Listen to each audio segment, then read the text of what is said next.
Good evening, everyone. Welcome to the 8th edition of Multipolis Mumbai. Our conversation this evening is on innovation and our city, brought to you by Avid Learning in association with Studio X and TEDx Gateway. I would like to start today's evening's program with a short video introducing you to Avid.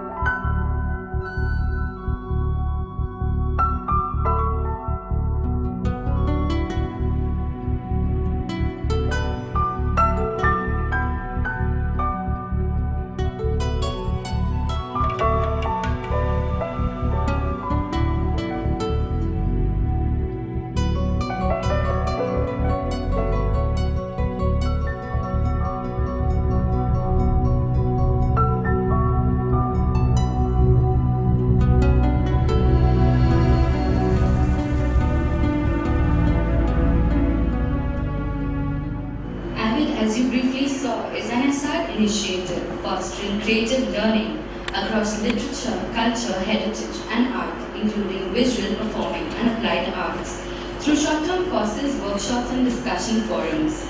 Avid aspires to engage all those who like to celebrate the living with the arts. Avid is proud to be associated with TEDx Gateway, a platform where power of ideas will change attitudes, lives and ultimately the world.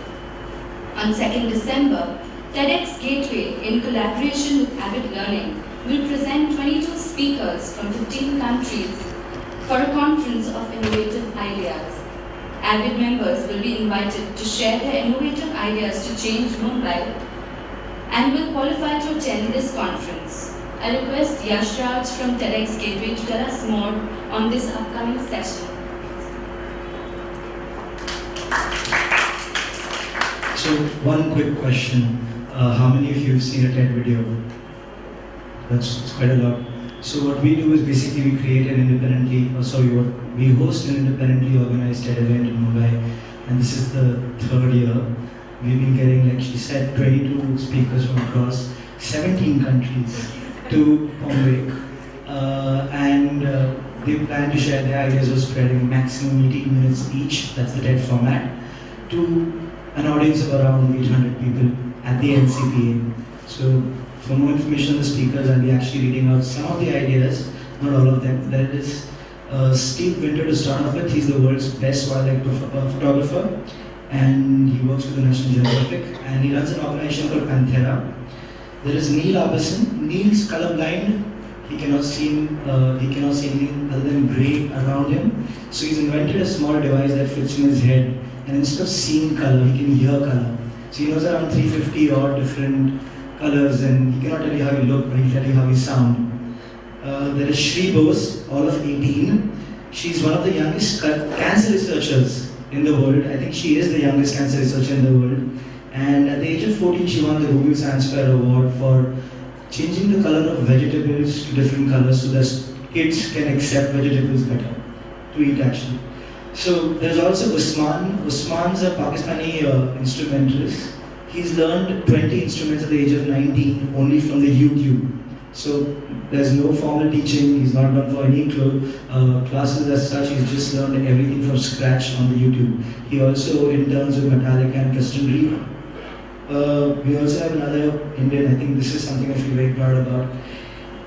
He wore a sanitary pad for a good 1 week to understand what is it that makes this thing so important. He says not more than 22% of India has access to good sanitary pad, and he's catering to the remaining who cannot have access to it. So he's gone and made machines, and he's going across villages setting up centers for these sanitary pad machines across India. There's also Matt Johnson, this is the last one. From Bear Conductive, Matt's made an ink that allows any surface to conduct electricity. It could be a human body, it could be a floor, it could be a shoes, a shark, and any surface to conduct electricity. So there are many more like this, total 22 of them. You could check the website tedxgateway.com and do attend. Thank you. Thanks, Yashraj, and thank you all for being here this evening. I would also like to express gratitude to all our speakers and our partners for putting together this session on Multipolis Mumbai. Our speakers this evening are Purvi Shah and Vishal Gundal, with the dialogue moderated by Naresh Fernandez. Finally, before I hand this evening to Naresh, I would like you all to know that the next in the Multipolis series is Art in Our City, and hopefully on December 5th. We'll keep you updated on the dates if there is any change. Finally, without further ado, I would like to hand over this thought-provoking session to Naresh and his speakers. Thanks so much. Good evening and welcome to the 8th installment of Multipolis Mumbai. It's lovely to see so many familiar faces here. Some of you have come month after month. As anybody who lives in the city knows, the talent and innovation seems to be hardwired into our city's very DNA. After all, when you have about 27,500 people compacted into each square kilometer of the city, you not only find ways to adjust, you're also forced to innovate. In Bombay's slums, for instance, residents often build lofts or use flimsy curtain partitions to create the illusion of privacy for multiple members of the family. In older areas of South Bombay, where flats are large enough to come with attached servants' quarters, no one actually has their house help live in, of course. The servants' quarters are rented out to paying guests to supplement the income, and they're described as studio apartments with independent access. Perhaps the most obvious evidence of Bombay's deep-seated inventiveness is visible on the street, especially in our street food. Bombay's hawkers have a keen eye for what their customers want, and they're always serving up new dishes to keep us satisfied. Over the last couple of decades, Chinese food, or at least an imagination of what Chinese food is, has been a great inspiration for Bombay's street chefs. And they've produced a mind-boggling array of fusion dishes. For instance, one guy who has a cart behind August Kranti Maidan sells this dish. This is a fancified version of it. But it's called a spring dosa, and perhaps you've even eaten it. It's a standard dosa, but it's stuffed with a filling that you usually find in a spring roll. There's lots of crunchy vegetables, and it's served with a blob of super hot Szechuan sauce on the side. Around the corner from Azad Kranti Maidan at Shiv Sagar, you could, if you're brave enough, or if like me, you're stupid enough, try this thing. It's called the Szechuan Idli. To make it, you'll chop up your stale idlis from yesterday and toss them together with Chinese vegetables, ginger garlic sauce, and Szechuan sauce, of course. And I imagine you're all familiar with this new take, relatively new take, on Bombay's little street snack. It's Chinese bale. It uses noodles instead of save and mixes them up with shredded cabbage, capsicum, and soy sauce. To help us understand why Bombay attracts so many innovative people and why it forces residents to be innovative, we have two very accomplished panelists this evening. Purvi Shah is the director of the Akanksha Foundation's Career, Life and Social Emotional Skills Program, which goes by the wonderful acronym of CLASS. That's most appropriate because Akanksha, as Purvi will explain to you, is a non-profit organization that works with children from low-income communities and focuses a lot on education. Her initiative, CLASS, involves program design, research, planning, implementation, monitoring, evaluation, and impact. She oversees the career and mentor program of Akanksha and also their service learning program. She also manages another initiative called Learning to Lead, which is a leadership program for academically motivated students, which focuses on leadership development and academic achievement. Purvi was previously with Price Waterhouse in New York, where she handled the audits of Indian mutual funds registered offshore. She returned to India in 1996 and joined Indosian Venture Capital and Indasia Fund Advisors, one of the first venture capitalist firms in India. Vishal Gondal is the founder and CEO of IndiaGames.com, which develops mobile and computer games. He's a model for Bombay innovators. He's self-taught and figured out how to develop games by reading books on computer programming. He founded the company in 1999 with a 5-member team. It's since grown into a global operation with more than 300 people in Bombay alone. He's been featured in all sorts of magazines for his achievements. For instance, in 2011, India Today featured him as one of the 15 coolest young entrepreneurs. Just this February, India Games was acquired by the Walt Disney Company, and Vishal now heads the company's gaming and digital initiatives in India.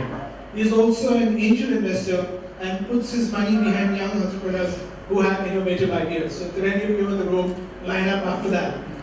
But also he does other stuff in his spare time. Show us your shoes. He's got very cool shoes with has holes in them. They're not Crocs, and they're what he uses when he runs marathons. And I'm completely, I get tired just with the thought of running a marathon. So it's lovely to have both of you here. And Vishal will begin by telling us about his company, but also what he's learned about innovation in Bombay. So I think while we get this thing together, it's really interesting to talk about Mumbai city, the city where I was born, and this is really my karma, as we would say. And as a youngster, who lived in the city of Bombay, I was always a suburb boy. I stayed in Chembur. All my offices in Chembur. Everything is around Chembur, and that's what I do. I think at a very, very young age in the city of Bombay, you get exposed to a lot of things.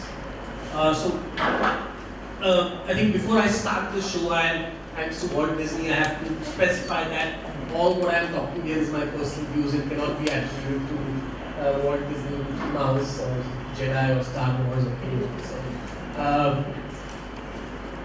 So that's a disclaimer to start with. So talking about Mumbai city is what I was telling you that. This is a place where dreams are made, whether it is when you see Bollywood movies or when you see the Bihari who travels to Bombay and sets up his thela, to the guys from UP, to the guys from Bengal, to I think pretty much all parts of the country. I think this is where dreams are made. And there is almost a pattern to what things are happening in India, in Mumbai actually, not India. I have a lot of these ideas around how this works, but I said that this is about Mumbai. It's not about just my own ideas. So I actually started by putting a question to about 10,000 people. I have about 10,000 people on my Facebook list, a lot of them from Mumbai. And I asked them that can you describe innovation in Mumbai other than the word jugaad? Because jugaad is an abused word. I mean, we say jugaad for everything. And I said, you can't be jugaad, you can be anything but jugaad. And I got almost 55 unique words on what people said about innovation in the city of Bombay. And I thought that it would be interesting for me to share some of these words with you. And all these words we are all familiar with. And interestingly, these are precisely the words which form the DNA of what you and I do and what every innovator in Mumbai has done, whether he's a slum dweller to it's Mukesh Ambani. I think all of us have these qualities in us, which is pretty unique to this city. And clearly, if you're living in Delhi or Bangalore and everywhere else, you're just figuring out what a metro is. I mean, we grew up by Western Line and Central Line and Harbour Line. I mean, so there's a long way for people to understand the DNA of getting things done. So I put together about 6 of those words, which got the maximum votes. A lot of people were liking these words. And I thought, let me start with that to kind of take you through this journey of Mumbai and innovation. And of course, these words, and this is really what defines our DNA. And I thought, let's start with that, and that would be a good point to discuss. So really my first and most important word was book polish. And I think if you really translate it into how people define innovation by all these MITs and all these guys, they call it do with what you got, bootstrap, and that's really how it is to be done. But boot polish is part of our DNA, whether it's the auto rickshaw driver who gets whatever he gets and puts it up, to the bhelwala, to anybody else. I think that's how we operate. And for people who don't understand what boot polish really means, it literally means that if I'm trying to polish my shoe and if there is no polish, no problem, just spit on it and polish it, and it will be as good as it can get. And I think this is a very interesting insight on how we all operate. I think we are all about thinking on our toes. It's all about taking a decision that very second. You're in a local train which is supposed to be getting out in the next station. You have 8 other people in front of you. What you can do is push. And it doesn't matter who you are, and nobody minds it. I mean, very frankly, it's completely socially acceptable to get pushed in a train. So I thought that was a very interesting point, and I never really thought about tooth polish or tooth putty as a very important word in our DNA, which actually translates something so important. The next word was Kam Chalao. Kam Chalao is what all our scientists call rapid development, fail fast, prototype. And this is what we all hear in all complex, management schools, and all innovation books will tell you this. And this is what we all do. It's all about Kam Chalao. It's not about trying to get the best product out there. It's not about spending 18 years perfecting your pav bhaji. It is about deciding you want to do pav bhaji, get a bunch of vegetables, smash them up, put stuff, serve it to a friend. He says it's good. Thoda tikha kar do, add more butter, add this, add that, and there you are. You are developing a product as it goes. Our entire food culture starts with what is Kam Chalao, and of course then it goes to perfection, and then we have Sardar Pav Bhaji guy, and then we have all these guys who have marveled in this, and there are places which we go to enjoy, whether it is your favorite Pani Puri or whether it is any part of our innovation DNA. And I think Kam Chalao is actually very, very important. And it's interesting that when I meet all these guys from IIT, I have to tell them, guys, forget about spending 5 years developing your idea. Let us come up with what is Kam Chalao, what can be launched. Let's get that product out. And that is really, really so part of our DNA. Which brings to my next thing, which is about setting. This was actually the most favorite word of setting. Setting karna hai. Everything in India, actually everything in Mumbai actually both particularly works on setting. And I call setting a combination of MBA, HR, finance, and every other higher education you can put in. Because what you're really doing is setting. So when the Worli ceiling was made, imagine the amount of setting involved, right from the politicians to the rack picker to the number of people on the value chain. And of course, this setting was done at a very, very high level. But even at very low levels, you have a setting with your school peon, that if I come late, let me go. You have settings with so many people, and that setting is really relationship.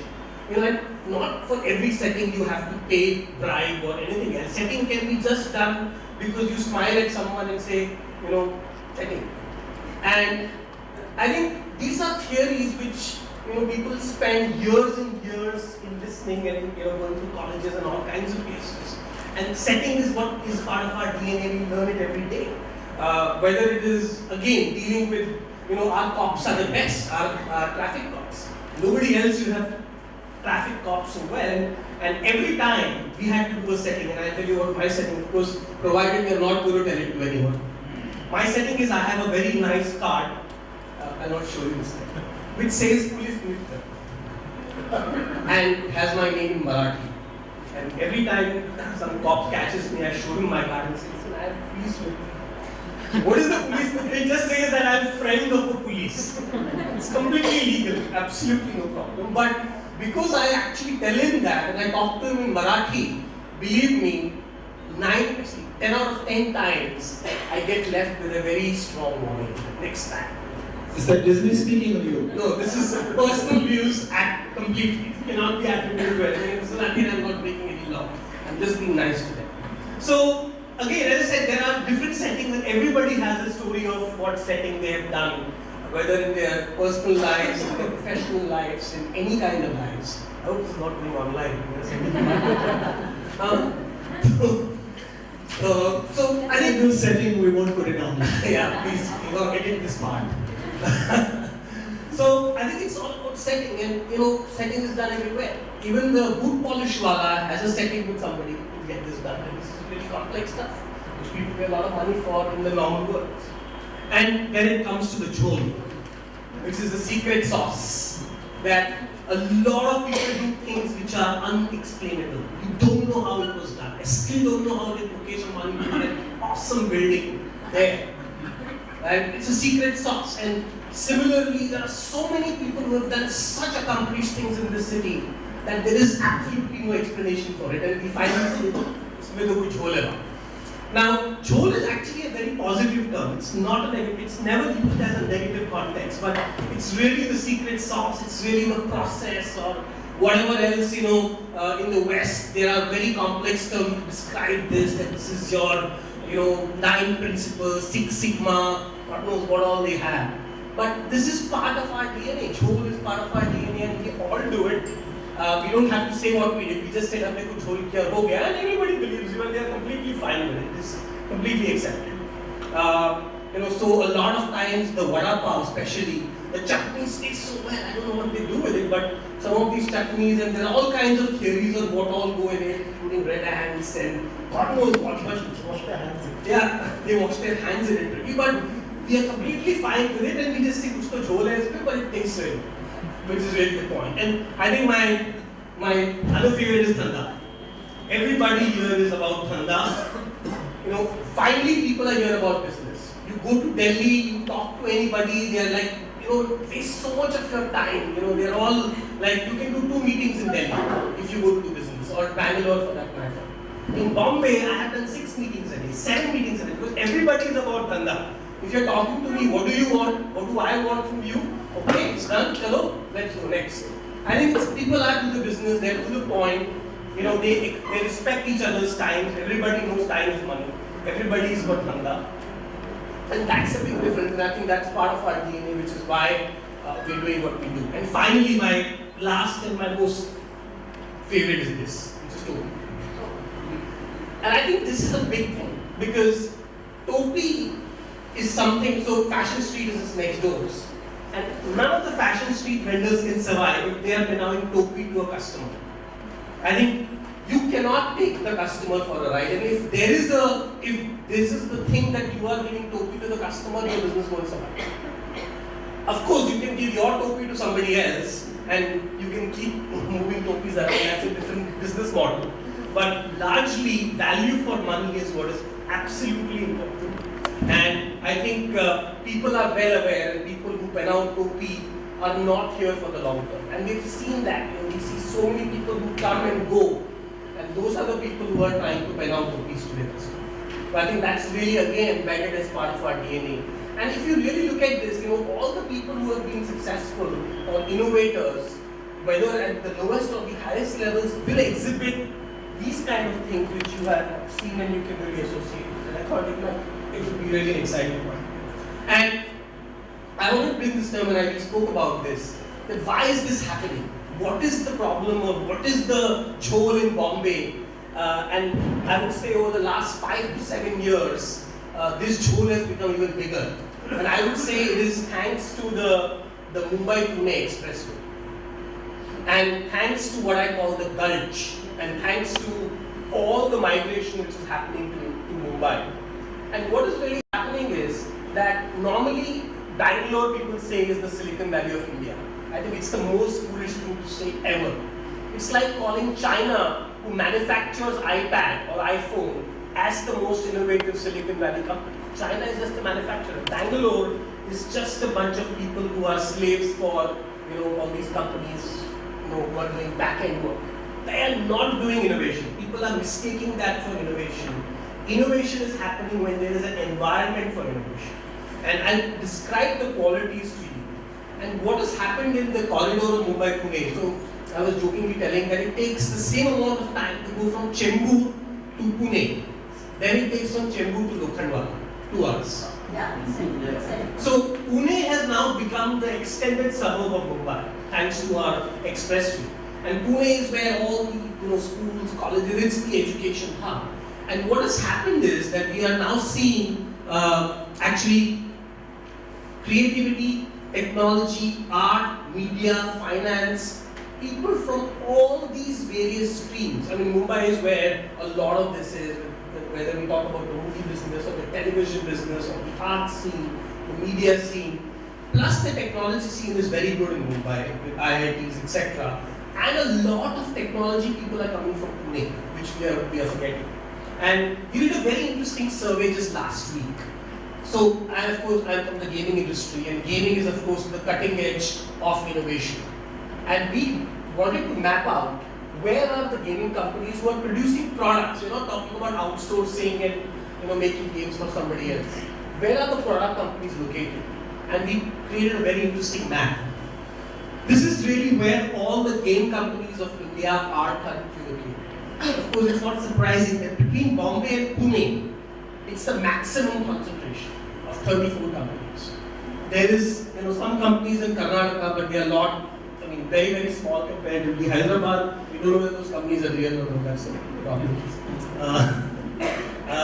And if you really look at Delhi and everywhere else, there is a huge anomaly. And these are companies who are producing very top quality stuff. They are producing the most innovative stuff. And if you take any other creative industry, let's take apps, let's take products, a lot of this ecosystem actually exists in the Bombay-Pune corridor, more than anybody else. And I think it might be a good exercise for some academics here to do this kind of a research and figure out where things are happening. And I think the writing is on the wall that the entire unique DNA of the city, followed by the kind of people we are getting together, are all becoming this amazing potpourri and forming the gulch, the innovation gulch of the city. And I think that's where all the amazing stuff is happening. Thanks so much. And if there are any Bangalore people here, you can reach them out after this session. But innovation doesn't just happen in the stuff that we make in Bombay. It's also about the way we do things differently in Bombay. And Purvi is going to tell us about her initiative, Akanksha, which attempts to tackle some of the city's social challenges by getting into the establishments, into finding new ways to do things that in a non-conventional way. Yeah, so hello everybody. As Naresh rightly pointed out, and so did Vishal, that innovation is not about doing different things, but it's also about doing things differently. For example, the setting that he does, it's very, very innovative the way he does the setting with the cops. So it's all, that's all. I don't know what you're talking about. that's what I'm not spelling it out. But that's what innovation is all about. And innovation is not just about technology or product innovation, it's also in services and even beyond that when you talk about the social issues. And typically, if anyone's familiar with the competitive disadvantage theory, innovation happens when there is paucity or lack of something, or when there's a burning issue, something that really burns inside you, and you step up and make a difference. When Gandhiji started the freedom movement, there was something burning inside him. He decided to take a step, and the way he got freedom was very different than a lot of other freedom fighters were. So innovation can happen in the social sector as well. And I'm going to talk to you about education, which I'm very passionate about, and also because it touches everyone's lives. Each person here has interfaced with education at some point or the other, and I'm sure every individual here in the room has some opinion about education, how it should be taught, how it should be done and not done. So let me just show you a little video, a journey of Akanksha Foundation, where I'm associated, and how education has changed.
on the model that Akanksha follows. It started off with an after-school program where the focus was on English, maths and values. And then it realized that, and we saw impact on our students. A lot of our students are pursuing graduation. Kids who are dropping out of school were going into colleges. And also now they have come back into the mainstream careers. And we realized that that was just a band-aid effect. And if you, it's not a long-term solution. Innovation or change, or when you want to reform or transform something, it has to be sustainable. It has to be scalable. And you have to work through the system and not create a parallel system. And that's when we decided to get into the school system. And also the environment was started. Like I said, environment demands change, environment demands innovation. And there were 1,400 municipal schools in Bombay, 100 of them are English medium schools, and there was teacher vacancy of 300. There's so many schools where all the classes would sit together in one room, attendance would be taken, and nothing else happening. And but at the same time, there are schools, there are headmasters, there is people in the system who want change and who want to improve the education system. Right to Education Act is one such example where people want to do something. And because of that, we entered into a partnership with the government and initially with Thermax Social Initiative in Pune to adopt municipal schools and run them. So now in Bombay and Pune, we have an MOU with the government to run the school, because only if you work through the system can you make a wider systemic reform, and you can create a model which is replicable. Otherwise, you'll be just a standalone product or a standalone system. And that's how we started our school intervention program. Today we have 13 schools between Bombay and Pune, and we reach out to 4,500 children. And as you can see, we want to reach out to more children. We want to create a model which is replicable, and that's why it's based on 6 pillars where parents are we engage parents who are our stakeholders. We invest in our educators, our teachers, our school leaders, our school principals. We also, there is a lot of accountability into the system. And like, again, innovation is not just coming up with something new. It has to be something sustainable. It has to bring value for money. It has to have a certain setting. It has to be more than that. And so similarly in our schools also, we want to create a model which is scalable. And that's why our costs are also comparable to the government cost of running the schools. So it's very tough. You want to give quality education at a minimum cost. That's what Jugaad talks about, that innovation is something which is frugal. You have to create something, you have to create a system which is cost efficient, at the same time you have high quality and it can change. So that's what we are aiming to do. It is not easy, but we are trying to engage all the stakeholders. Even parents are now advocating for such schools, and that's helping. We are trying to get into the public and private partnership along with the government to sign a PPP policy which will help us get more support and more funding so that it can be scaled up. So that's innovation in education, and education needs more innovation because that ultimately breeds innovation. And youth, in fact, youth is the seed of innovation. A lot of children come up with innovative ideas, and only if you provide for that environment can innovation be possible. Thanks, Mimi. For me, what are the major challenges social innovators face in Bombay? Is it the lack of involvement by Bombay citizens, or is it in that stereotypical bureaucratic red tape? Actually, like I just mentioned, that innovation, typically children are the seat of innovation because they operate in an unstructured environment. And it's only when they become adults, they get into this structure and tradition and stereotype and stop thinking out of the box. And so we need to create an environment which fosters such innovation. And for that, you and me are responsible. Like, I was thinking about my own example, like how many times when my son or our children, when they are playing around with some technological device or with something, we say, stop, don't touch that, like you'll spoil it or you'll ruin it. You are stemming their innovation. How many times in corporate or in any other forum, when you set out some ideas, you're like, okay, no, that's not possible, it won't happen. So the challenges are not, true, honestly, the challenges are from the government, from bureaucracy, but at the same time, you and I and the corporate leaders and the system is also responsible for the same. In fact, Ratan Tata whose brainchild was the Nano project, has Innovation Failure Award for employees. So he encourages people to try to innovate, and even if they fail, but if it's something they have learned and the organization has learned from, then that person gets the award. So that's what we have to create that environment where children can question, children can be curious, children can think out of the box, and you will not say, no, that's not how it's done. And similarly in social innovation, like how many people actually allow their children or their peers to go off the beaten track or take the path not taken to follow something they're passionate about or some for a social cause. They say, no, get to your corporate job and go the traditional path. So besides the government, I feel that all of us are responsible. So those are the challenges. And of course, if you want to just talk about other challenges traditionally, there is challenge of funding, there is challenge of human capital, which is most critical in social innovation because you anyway work on low budget. So you need people who are passionate about it and people who can do a lot for you. Vishal, I'm going to throw you the same question. I just want to respond to her. Very frankly, while education is good and it's great to have education for everybody, I think that education is actually trying to put people in a box. That's largely what our education system is. While innovation is trying to think out of the box. So I think there's an inherent conflict between what our education system is trying to do. If it was really working, we would be having millions of innovators or billions of innovators already. So I don't think so the education system has got anything to do with innovation at all. Innovation is happening because of its own environment. It has its own mind and it is operating in places where you would not expect. And I think that's really what is fueling innovation. And if you really look at a simple example of what IITs and all these people are trying to do versus what I don't know if you've met the guys behind Goli Vada Pav.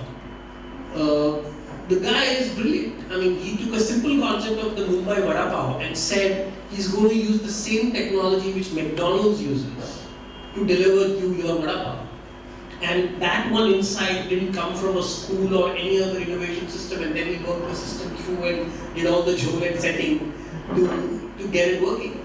And I think that's really what innovation is about. So I think it's kind of mixing the both. No. What I'm trying to say is that in fact education should not restrict children. It should let them think, let them question, and not create the box. That's not what is happening. That's what. So that's what we are trying to do. Okay.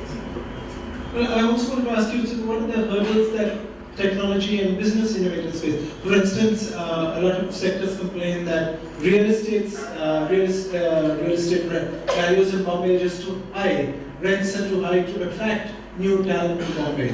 Are these these are excuses. I know people who operate their companies from cafe coffee. There are people who order 2 coffees every 5 hours. And there you are. I mean, people who talk about all these things are really these MBA types who have come and who want an office. But really look at how many businesses are done. Trains. People do businesses in trains. When they are traveling for 2 hours, everybody has a mobile phone.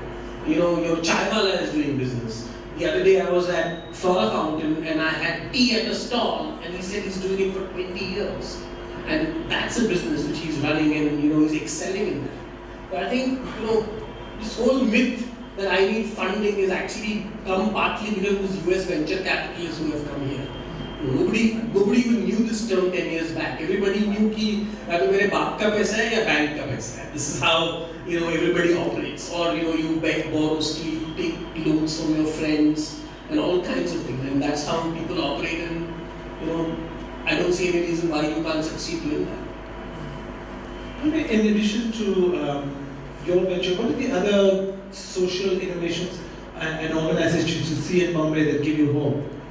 Actually, there are tons of them, but there are few that I got excited about. One is a project which was actually set up by one of our own alum, and that was also through an innovative program within the organization, the social leadership program, where the focus was discussing social issues and then how do you take it forward and develop your own project. So this student or alum, he set up recreational center in hospitals in pediatric ward for terminally ill children, and from that it's now expanded to various hospitals. He's even got seed funding and he set up his own NGO. So it's interesting how one in a different program has led to another program, and it's like a chain reaction. There are other interesting projects like the Chirag project, which is the solar power project providing electricity to various homes. There are projects in Dharavi slums. There are projects in education and interactive series given to low-income schools or municipal schools where children can learn in spite or despite of the teachers. And there's just tons of various projects that actually excite me. And that's what, innovation is not just like one person or few people doing things, different things. It's just many people doing different things in different ways. Vishal, recently there's been a crackdown on bars and activities that are seen as Western, as decadent. But what role do such establishments and activities play in giving Bombay freedom and openness that encourages innovation? See, very frankly, I think the culture of Bombay is cutting chai and vada pav. That's where business happens, and bar and all these things are good in their Western concept and it's good for expats and some people to go there. That's not really where we culturally did or grew up doing that. I think katta was where, katta and chai is what really the culture really resonated from. So very frankly, I don't know, I don't think so it's going to affect the innovation scene or education scene or any other scene. Of course, it may affect the nightlife of tourists and certain other people from Bangalore who come here because nothing is happening there. Apart from that, it really doesn't make any difference to anyone. So you don't think this is sort of among the things that gives Bombay the veneer of creativity? See, the Aam Aadmi of Bombay is not doing this. The people who are there are not the right people who are doing innovation. Let me put it that way. The normal person is dhanda. He's doing this because he either has work there or he's at home or, everybody has a pattern which they are following and they know what I have to do to succeed in life. I think this night culture is a new thing comparatively. Movies is actually, I think the problem will be when movie theatres will have a problem. I think that was very much part of our DNA where we all go to movie theatres and enjoy our popcorn and samosa. What about dandiyas at night? That's part of our culture. That's what I said, right? These are things which we all have grown up to. All these other things of bars and pubs and all of that, they're not part of our culture. It's there and we'll do it and it's all fine, but is that something you will do every day or is that something you will do every weekend? I doubt it. It's interesting that you all started off as an after-school program, and yet then you all decided that you all had to join the system. I'm throwing away a broad question, but what is the role that the state, the government has to play in social change? Well, like corporates have their social responsibility, government has a wider social responsibility. And every stakeholder is responsible and government more so. Because if you want to do anything on a large scale, you need government support. And to scale it up, to go to different states, I think that kind of funding is required to have a wider, large-scale reform. So I think every stakeholder is important, but government definitely cannot shirk its responsibility. So the notion that private initiative is going to change the country is a myth. I think there's always going to be public-private partnership. Like even even let's say for your basic necessities or everything else, even in the US, which is a capitalist economy, there is a role that the government plays, and there are certain responsibilities that they take. So I think they can't shirk away from that. Yes, there's elections. I think the government has done tremendous contribution in the field of innovation, and their biggest contribution is they have done nothing. And that's what we want them to do.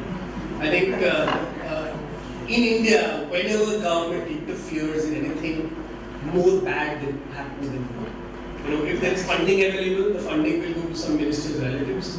If there is an idea competition, some bureaucrat's son will get the first prize. I mean, all kinds of problems comes in when government is part of it. Actually, I think you're being facetious about that. For instance, I don't think the technology, IT revolution would happen without this system of IITs and all the infrastructure that the government is putting. IIT is for exports only.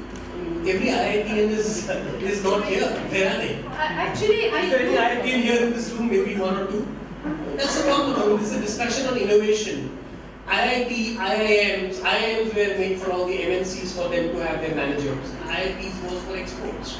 Now there are some people coming back, and it's good because there's no jobs, they're getting fired in America. So yeah, they're all coming back to India. It's a good trend. But what has IIT done for India? No, but I do beg to differ because we interact with the government a lot and we do have issues with them. There are people in the government who are very pro-reform and pro-reform for education and other initiatives. It's just that, like, I mean, it's like, of course, we want them to reduce taxes and the macro things is certainly, I mean, I'm not against that. I'm just saying that at the micro level, I mean, of course, the late Pramod Mahajan, when he was the IT minister, he made this very famous speech that the government of India did not interfere in two things, and where we tried. One is beauty and IT. And unfortunately, now I think they've started interfering there also, and we've lost the beauty pageants also. There's no Miss India coming up anymore for the last few years. But even your Bombay-Pune Gulch, for instance, wouldn't have existed without the Bombay-Pune Highway. No, so I said, I mean, infrastructure is different, and we of course want the government to build infrastructure. I mean, I think that's an exception. But I think apart from that, I think this is something which, you know, it's better to leave public-private partnerships. Is better because when government is running the municipal schools, you know what is happening. I mean, that's part of the challenge. At this stage, let's throw them off to the mob. Ask a question, please, don't make statements. Put up your hands and the mic will come to you. Hi, I'd like to know your biggest failures and what you've learned from that and what was innovative in that way that other people can learn from it. I can talk for days. I mean, Okay, but your biggest one that you learned the my most biggest from. failures have not been around ideas, but it has been around execution and trusting the wrong people. I think really the team becomes the most important part once you have an idea and a plan in place. And I think a lot of my learnings really is that you need to almost choose your team like you're going to choose your soulmate. I think that's really where the challenge really goes. And I think a lot of ideas fail because you don't have the right people doing it, executing it. They're great ideas. And I think that's really the crux of challenge. And everywhere, I mean, even for NGOs or everybody, it's the team and the execution is where there is challenges. Okay, but what was your biggest failure then with that? So I had a biggest idea, which I thought is the biggest idea, and I just got the wrong person to execute it, and it's got to the wrong. But you will try again. Was it in Bangalore? Sorry? Did it happen in Bangalore. Bangalore? No. Unfortunately, no. I don't know. I don't know, it's sort of called Bangalore also. It's quite something very funny. Are you talking about personal failure or organization's failure? Well, I think with your situation is quite interesting where, you brought schooling and education, you brought improvements to a younger generation, but I think if you look at yourself as an institution, what have you done that other institutions can probably learn from and say, hey, that's good, whatever. That way, the way that this lady does it with her institution and her education system is something that we can definitely learn from. So one of the other things I've learned is don't pay anybody in advance. Pay after delivery. That's a big learning if you want to get exactly what it is. everybody will want an advance, and the minute you give an advance, person is disappeared. So, if at all you want to. So, we've had taken certain initiatives which have not gone the way we wanted them to go, and we had to take a tough call and close them down. Close those programs and look at the larger picture and see what's working and what is the most effective way to do it and creating that model. We are still working on the model. We have very high expectation of quality and education and innovative practices in education. We're still on that path. I can't say we have reached there, but hopefully soon we'll have a model which can be replicated. The lady in the front row.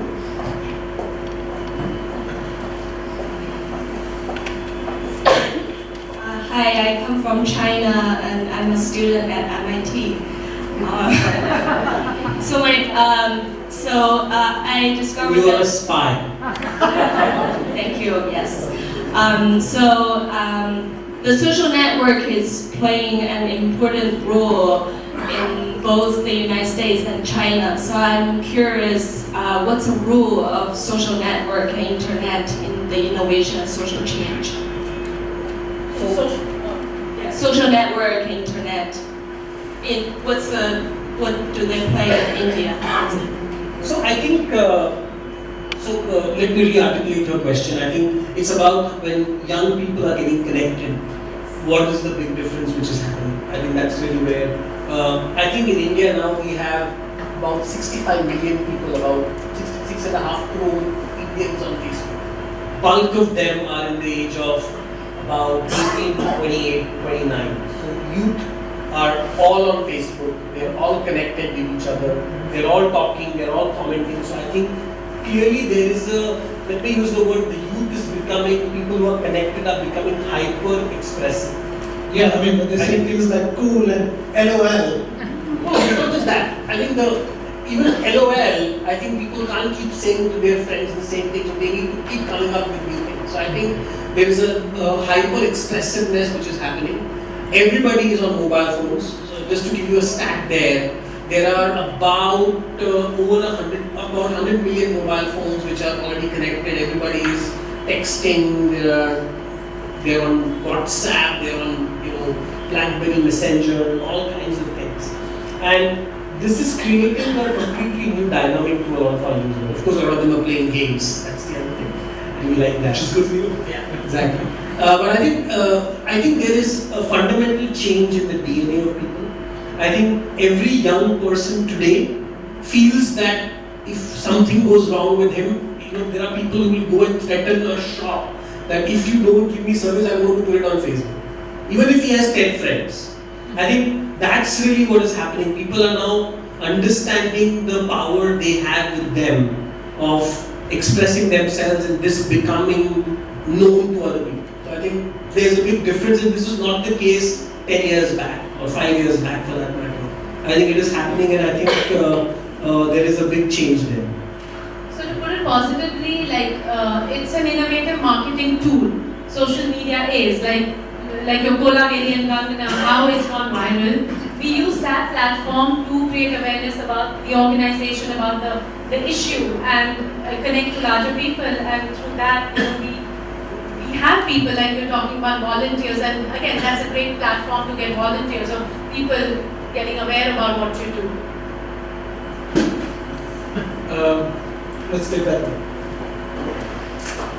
As someone who has, Can you move the mic, please? Thanks. as someone who has extensive experience in the social sector, do you have any pointers or advice for someone who's starting out now? Given your experience and the mistakes you've made, what would you say is the most important thing if you were giving yourself advice today? Well, one size doesn't fit all, but I think if you're really passionate about doing something, just go ahead and do it. Resources will follow.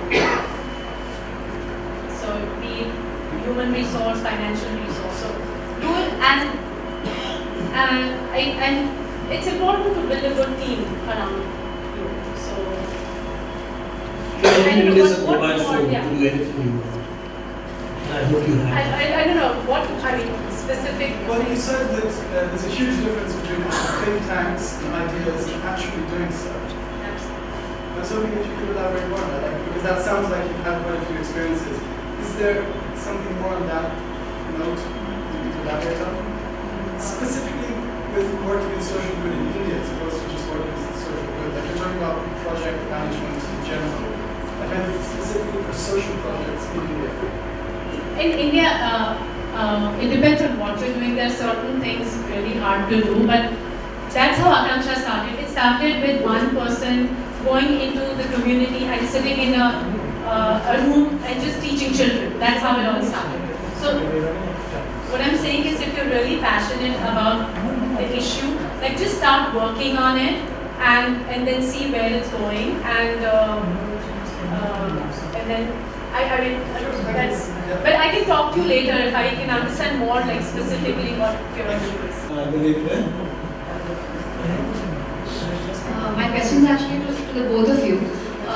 Actually, it's divided like into two parts. We, since the past year, have been toying around the idea of actually making, the whole concept of incubating innovation, like a think tank, like I said. So we were actually playing around the idea of actually making one standard model where you don't give formal education, but you just give them that platform to just work on their innovations and take it ahead. So like, Vishal was saying that to prevent people from, the export concept, you stop that and just make a model over here itself so that people don't go abroad and people just work on their innovation here, get that sort of foundation and take it ahead from that. So one thing I want to ask is that if that were to happen, what do you think the feasibility of that would be? Would it be feasible in the long term, or would people just use it as a ticket for, oh, I'll do this, I'll get money, and then at the end of the day, I'll be sorted?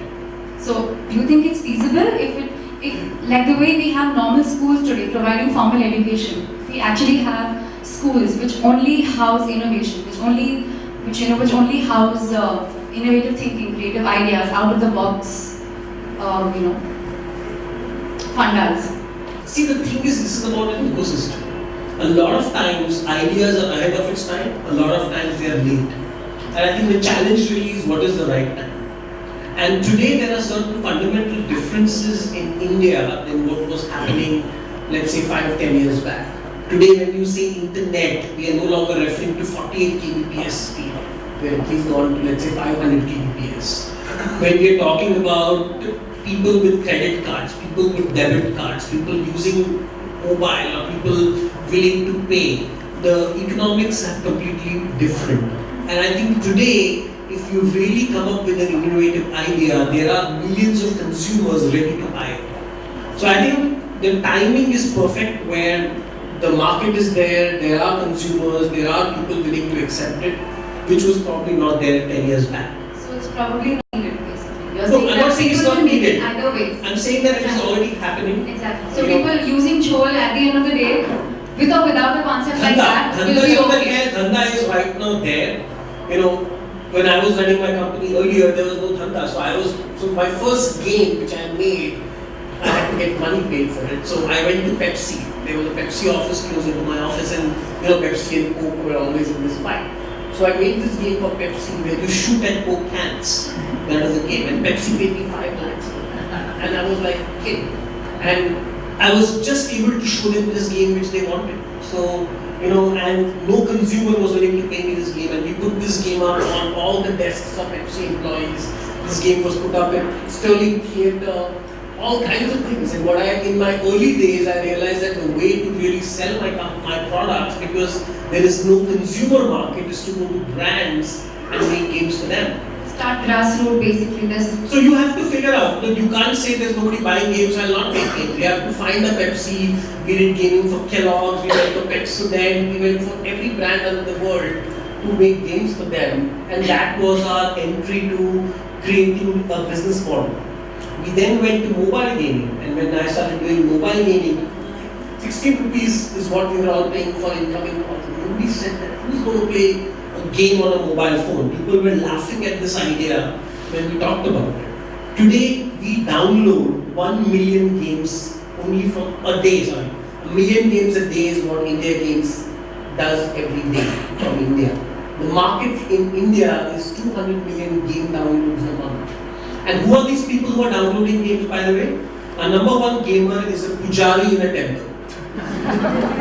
Our number two gamer is a pani puri wala. Our number 3 and like 3 to 4 and 5 gamers are sipahis in the border areas of India. There's nothing happening with Pakistan, they're all gamers now. So what we are really seeing is that the real market is actually not Bombay. This is really not representative of the real India. The real India is the hinterlands, the smaller cities, the towns. That's where the millions of Indians which we talk about in all kinds of reports, that's where they are. And if you are able to create products and ideas which can go there, I think we've made it. So we don't need we don't need those guys in America. Let them sit there and let them vote for Obama and be very happy and clap about it and doing what we want to do. But at the same time, there are institutes, like there are a lot of these MBA institutes which have entrepreneurship. Yeah, like MIT has the MIT India. No, I'm talking about India. I'm talking about in India. Complete waste of time. All these MBA schools. No, I'm just saying, if you were talking about creating this format environment, there are institutes which Yes, I'm aware. Yeah, so I think what TEDx is doing is the perfect environment. What people need to do is meet people from other areas. The problem is they meet the same people every day, they discuss the same ideas and they go. I think it's about challenging. I've met so many new people here and I'm giving some really stupid ideas to you. Maybe you like it, maybe you don't. But the whole point is you need to keep meeting people with diverse views. In grassroots, like you said. Right, okay, we'll take one last question. Saurav? I just wanted to respond to two specific examples where the internet and technology has had a very important impact on innovation, especially in contexts where the government is completely dysfunctional. So one of them is MIT bringing a box of tablets to kids in Ethiopia without any instructions whatsoever. Kids who don't go to school, and within a few hours they were able to operate it, and within a few days access internet, learn things on their own, and even access cameras that were automatically turned off from the MIT. So they were able to, in the end, learn new things and hack it without any assistance whatsoever. So the idea of, do we really need a classroom and uniforms and pencils and tables when the right to internet kind of becomes a more important and readily and probably possibly an easier right to provide than a right to education that happens in the form of a school, and teachers are always there and people have to come to uniform at a certain time of the day. And the second example is internet-based websites like codeacademy.org, where anyone who can access the internet and read or write can learn to program and create code for themselves. So you, by giving access to the internet, you are not creating a market for to consume games, but a market for people who can produce apps for themselves given where they are. So we know what the internet can do in terms of knowledge and creating apps, but what ideas do you have for apps that can go and affect hard infrastructure like access to water, access to toilets, and access to housing, which are hard infrastructure issues, but are there ways that internet and apps and this technology can create that innovation together, things that need materials and need investment? This is the cyber utopian view. Can you think outside the box before you know what the box is? So, okay, that was very smart of you to convert last question into two last questions. I'll address the first one which was targeted at me. First, let me clarify. Education and information are not equal. So, when we talk about education, it's overall education. It's something that empowers an individual to make informed choices. It's not just learning the content, but it's also learning the skills to make decisions in life. And also for problem solving, it's also for communication, for your social competency, it's for your reflection and personal competency, it's for your, and then the technical competency you can get in school or out of school. But that's one thing I want to set clear, that information and education are not the same. You may not use the pen and paper format, chalk and board format. You may use different formats to impart education, and that's what innovation in education is all about. It's about getting educated in different forms. And so I don't think you can do away with that. And there are various developmental stages of children they go through, and there is a certain process of learning. It need not be like one hard cut process, but that's how even psychologists would say that children would learn a certain thing in certain period of time. It's not that in second grade you need to know all these things. But by this age, you should be able to do certain things. And beyond that, it's about making those decisions. So I don't know if I've answered your question, whether education or schools are required or not. That's a much broader way. You know, Bombay is a city that's reclaimed from the sea just about 200 years ago. It's been settled by people from across India and the subcontinent. And it's always been viewed as a great experiment, both physical and social. Recently there's been the view, that very pessimistic view about Bombay declining, but as our two panelists today have shown, we're still throwing new elements into the test tube that is still bubbling. And so I think there's still hope for us. I'm going to wrap it up here. Good night to everybody, and thank you so much to our panelists for the setting and for the joy that you brought to this evening. Vishal and Purvi, thank you. Thank you.